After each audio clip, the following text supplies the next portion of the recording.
Viewer discretion is advised. Kult Divinity Lost is a game intended for adult audiences. It deals with topics that some viewers might find disturbing. Thank you. Allure touches nearly every aspect of our modern world. We buy the moisturizer, chasing the glow we saw on screen. We train our bodies to mimic the sculpted forms of idols.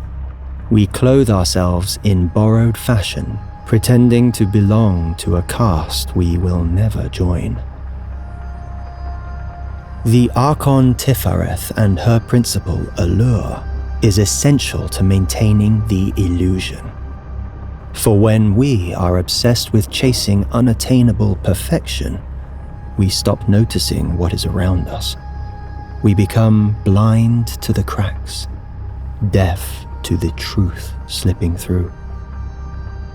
Her servants were the artists who once painted divine portraits and composed sonnets that wrapped heartbreak in silk and lace. She was the great orchestrator under the Demiurge, aligning every Archon to preserve the illusion in perfect harmony. Yet her power has grown unnaturally in recent years. The rise of social media, influencer culture, and algorithmic beauty expanded her reach to every flickering screen and passing reflection. And when the Archon Yesod was exiled from Metropolis, she welcomed him. Together they now strive to rule the illusion, she the face, he the scaffolding. But make no mistake, Tiphareth does not share power. She is calculating, and she is patient. When the time is right, she will betray Yesod. But the divine face is only half of our story. Behind every altar to beauty stands a butcher sharpening his blade. The death angel Togarini, the laughing one, cares little for archonic rivalries. His principle is compulsion, and his art is the peeling back of the illusion. He lives for that exquisite moment when awe turns to terror and the soul fractures. Where Tiphareth weaves glamour, Togarini unravels it thread by thread. His artist's works do not comfort, but rather haunt, grotesque, sacred, and dripping with truth. And in that horror there is a beauty you cannot unsee. He whispers verses that tear open divine memory, composes melodies that echo through inferno. He seduces the unbalanced. The performance artist, poised with a razor at their wrist, ready for their final act. The painter smearing excrement across a bone-white canvas. The novelist writing in ink mixed with their own blood. Togarini grins as the veil tears, and in that moment, divine and grotesque, beauty forgets herself and becomes hunger. The standard of the 13th Legion, hung beneath the Aquila, led its men across the Rubicon. The fivefold cross soared over the heads of countless crusaders as they marched toward Jerusalem. The stars and stripes rose over the broken earth of Iwo Jima. These are relics, banners of blood, each one a symbol of Netzach, the Eternal, Archon of Victory. Once the Demiurge's general, Netzach now schemes to wear the crown himself. He fuels the gears of conquest, endlessly stoking the furnaces of war. His servants are generals who throw men into the grinder, war-hawk politicians who speak in euphemisms, and arms dealers who profit from suffering. His hatred for the rebel Malkuth burns endlessly, for she seeks to dismantle the illusion he preserves through strength. Netzach is most powerful in war, and he will do everything in his power to birth another and another. But his shadow watches. The death angel Hareb-Serap, the raven of the battlefield, does not care who wins. He does not count victories. He feasts on the endless churn of hatred, fear, and fury. Where Netzach commands from above, Hareb-Serap slithers through the trenches. He is the cratered soil of Verdun, soaked in anonymous blood. He is the shriek of a rocket over a refugee camp. He is white phosphorus, raining down on a school. His servants ignite blood feuds from bar brawls, stoke riots into massacres, and whisper into generals' ears when their restraint begins to stir. And when the slaughter reaches its crescendo, when the illusion thins and reality buckles, Inferno opens. Then Hareb-Serap walks among the torn and twisted dead, drinking in their agony. He ensures that the survivors do not return home. Only their bodies do. Their souls remain buried under the rubble, trapped in flashes of memory, in screams they can never forget. The victors may walk away, but Hareb-Serap ensures they never truly leave the battlefield. For they may win the war, but Hareb-Serap wins their souls. As the demiurge vanished, Hod, the Archon of Honor, refused to step aside even as his fellow Archons turned their faces toward war. For his defiance, he was overthrown in a battle still remembered among the angels, a clash of laws and oaths torn apart like parchment in fire. The Father of Honor left behind a burden so heavy it has broken individuals, families, and entire civilizations. His principle became something to defend, to kill for, and even to die for.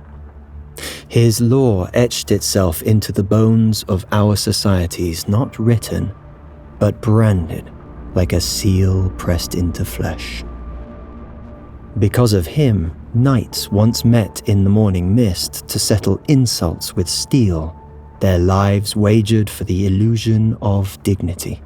Women who marched to the Rhone under Calvin's shadow felt his presence like iron in the blood, just as the disgraced samurai did when kneeling before the Tanto, knowing that death was the only door left to grace.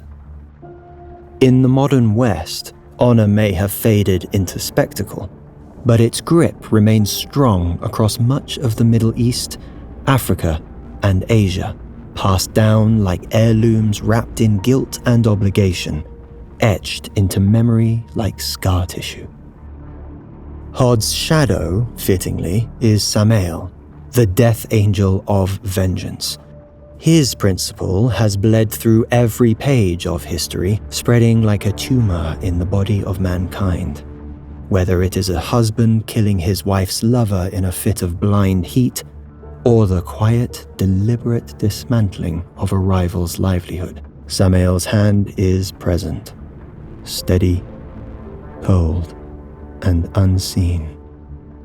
Most other death angels avoid conflict with him, Samael, the Caliph of 1,000 tears, for to cross him is to invite a curse that does not scream, but waits. In an age where law forbids blood for blood's sake, and honor can no longer draw steel, his vengeance has learned patience. His servants do not strike in daylight. They whisper, plan, and rot. Vengeance now unfolds across boardrooms, prison walls, and inheritance wars. It germinates in resentment, and flowers in silence. He does not need to be loud. He only needs to be remembered. Hod built thrones from obedience and graves from shame.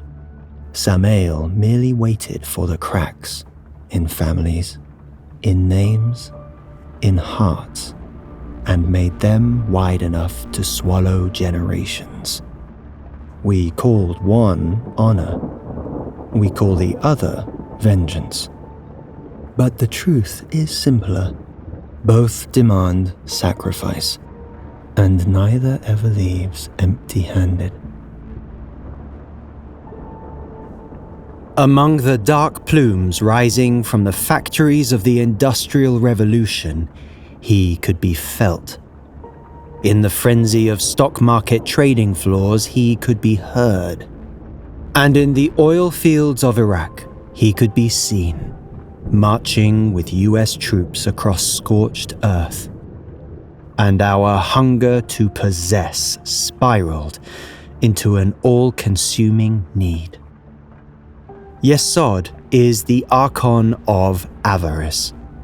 For centuries, his power was suppressed by feudal law, faith, and the rule of rival Archons.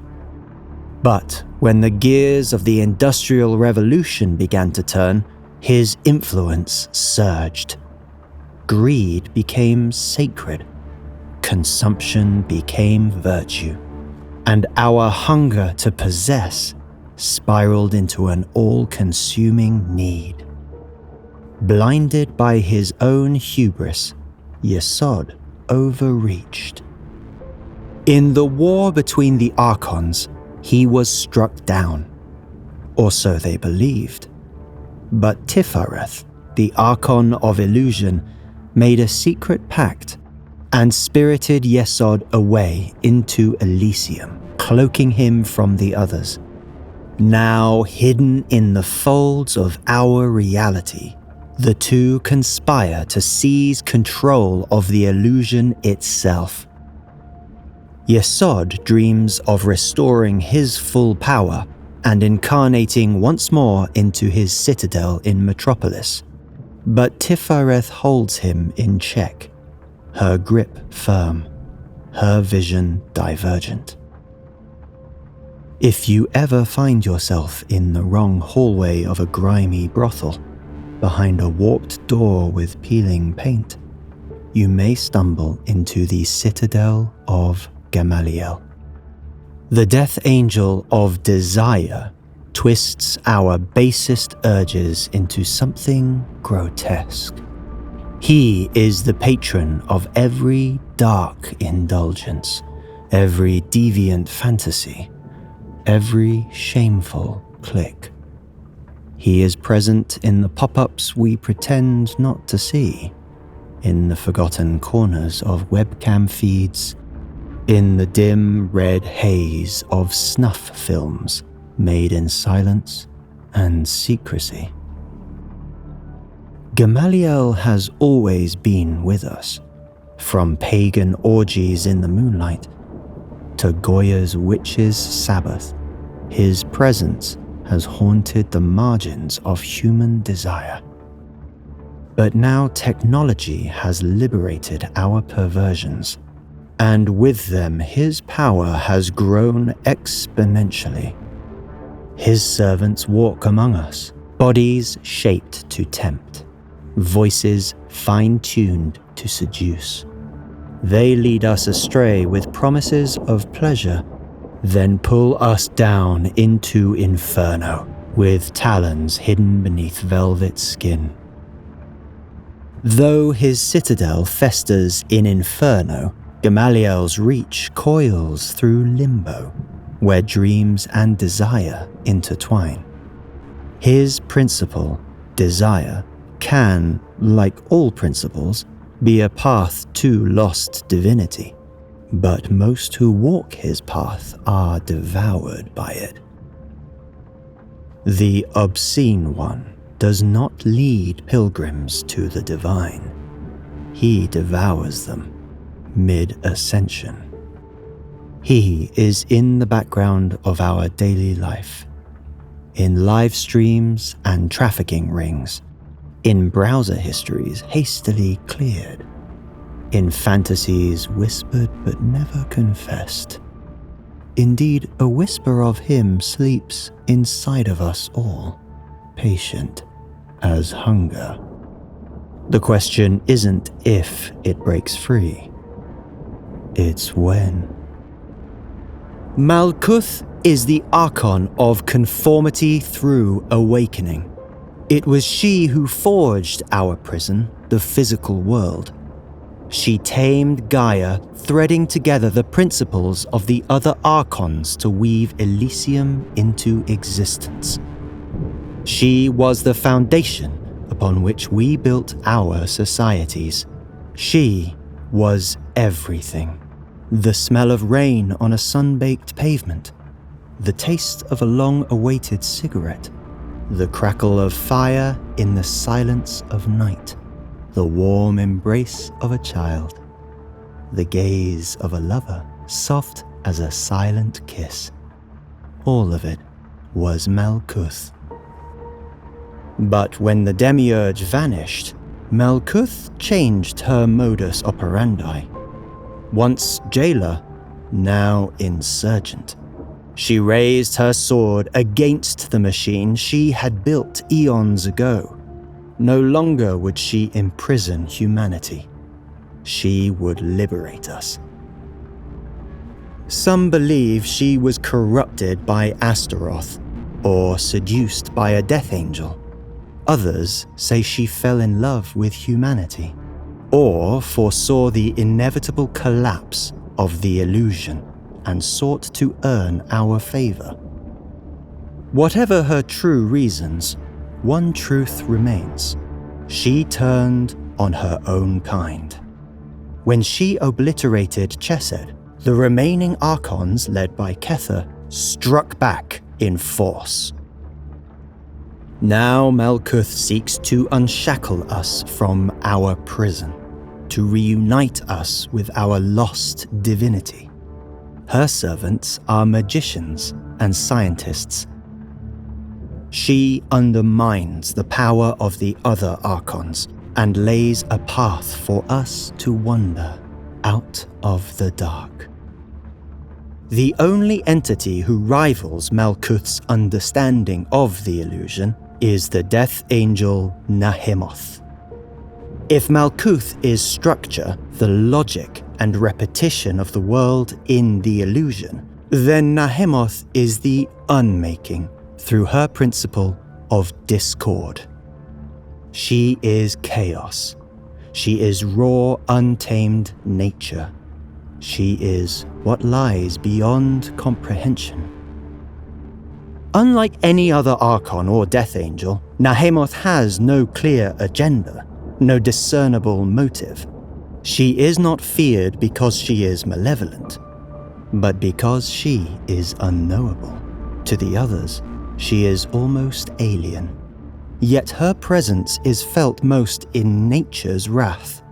Tropical storms swallowing cities, tsunamis reducing coastlines to memory, earthquakes grinding civilization into rubble. She is the fear of the unknown, the untamable, the unimaginable. In modern times, her influence has waned as we conquered the night with electricity and explained away the dark with science. But now, as the illusion decays and Elysium begins to rot, Nahemoth returns. She seeps through cracks like a fungal bloom. She festers like a corpse beneath the floorboards. And through that rot, she opens doorways for fellow death angels and even Astaroth himself. You are hallowed now. Click like to affirm your devotion. Subscribe and your suffering shall be exquisite.